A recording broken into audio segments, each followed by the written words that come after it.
अस्सलामु अलैकुम व रहमतुल्लाहि व बरकातुह। आज हम आपको एक ऐसे इंसान की कहानी सुनाने जा रहे हैं जिसने खुद को खुदा समझ लिया था, और एक ऐसे पैगंबर की जिसे अल्लाह ने उसी जालिम के महल में पाल दिया। बहुत पुरानी बात है।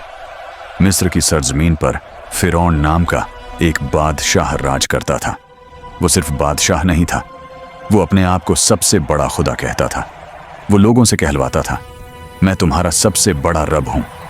बनी इस्राइल यानी याकूब अलैहिस्सलाम की औलाद उसके गुलाम थे। उनसे जबरदस्ती काम करवाया जाता, उन पर जुल्म किए जाते और उन्हें जानवरों से भी बदतर समझा जाता। एक रात फिरौन ने एक भयानक सपना देखा। उसने देखा कि बनी इस्राइल में एक बच्चा पैदा हुआ है जो उसके तख्त को पलट देगा और उसकी बादशाही खत्म कर देगा। सुबह होते ही फिरौन कांप रहा था। उसने जादूगरों और सलाहकारों को बुलाया। सबने कहा, ऐ बादशाह, बनी इस्राइल में पैदा होने वाला एक लड़का तेरी तबाही का सबब बनेगा।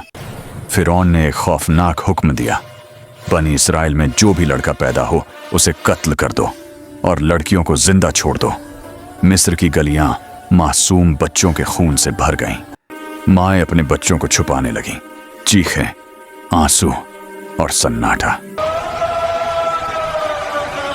इसी दौर में हजरत मूसा अलैहिस्सलाम पैदा हुए। उनकी मां डर से कांप रही थी। अगर सैनिक देख लेते तो बच्चा मार दिया जाता। तभी अल्लाह ने उनकी मां के दिल में बात डाली, इस बच्चे को एक संदूक में रखो और दरिया में छोड़ दो। डरना मत, हम इसे तुम्हें वापस लौटा देंगे। मां ने कांपते हाथों से अपने बच्चे को संदूक में रखा।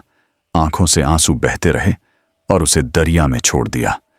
दरिया की लहरें उसे बहाती हुई सीधे वहां ले गईं, जहां कोई सोच भी नहीं सकता था। फिरौन की बीवी आसिया ने संदूक देखा। जब उसने बच्चे को देखा तो उसका दिल पिघल गया। उसने फिरौन से कहा, यह बच्चा मेरी और तुम्हारी आंखों की ठंडक है, इसे कत्ल मत करो। अल्लाह ने फिरौन के दिल को उस वक्त नरम कर दिया और इस तरह जिस बच्चे को मारने चला था फिरौन, उसी को अपने महल में पालने लगा।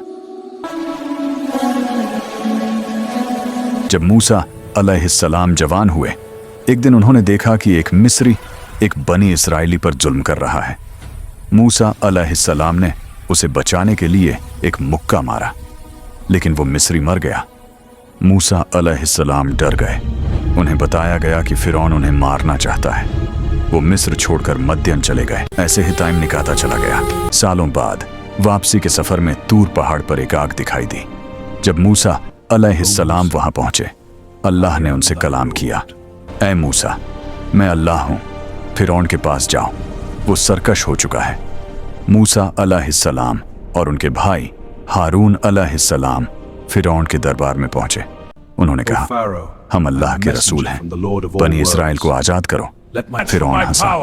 उसने जादूगरों को बुलाया। जब मूसा अलैहिस्सलाम ने अपनी लाठी फेंकी, वो अजदहा सांप बन गई। जादूगर सजदे में गिर पड़े।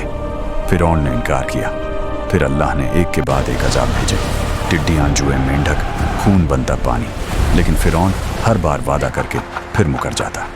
एक रात मूसा अलैहिस्सलाम बनी इस्राइल को लेकर निकल पड़े।